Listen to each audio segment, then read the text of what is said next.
कारण गेले काही वर्ष या स्मारकावरती काम पण चालू आहे आणि चर्चा पण सुरू आहे. मी धन्यवाद देऊ इच्छितो आर्किटेक्ट आभा लांबा आणि टाटा प्रोजेक्ट.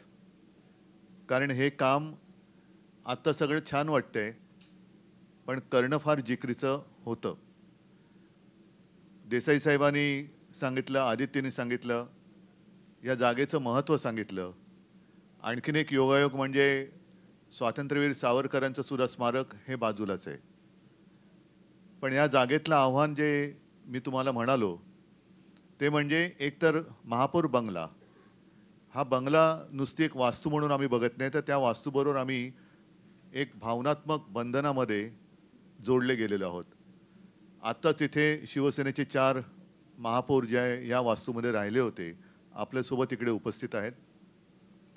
शिवसेना प्रमुखांच्या अनेक बैठका इथे झालेल्या आहेत, युतीच्या बैठका इथे झालेल्या आहेत.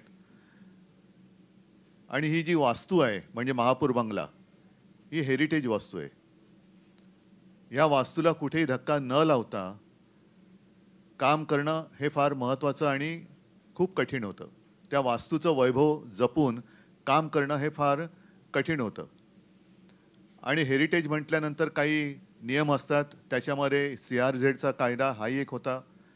मग आम्ही असं ठरवलं, म्हणजे ही कल्पना आर्किटेक्ट आभा लांबा यांची, की आपण बेसमेंट म्हणजे भूमिगत स्मारक करूया. हे बोलायला खूप सोपं आहे, पण पाठीकडे समुद्र आहे म्हटल्यानंतर त्या समुद्राचा रेटा हा जमिनीच्या खालून सुद्धा खूप मोठा असतो. काही वर्षांपूर्वी इकडे आपण संयुक्त महाराष्ट्राचं दालन जे केलं, ते दालन झाल्यानंतर सुद्धा तिकडे रिपेअरिंग करण्याची गरज लागली, वारंवार लागली.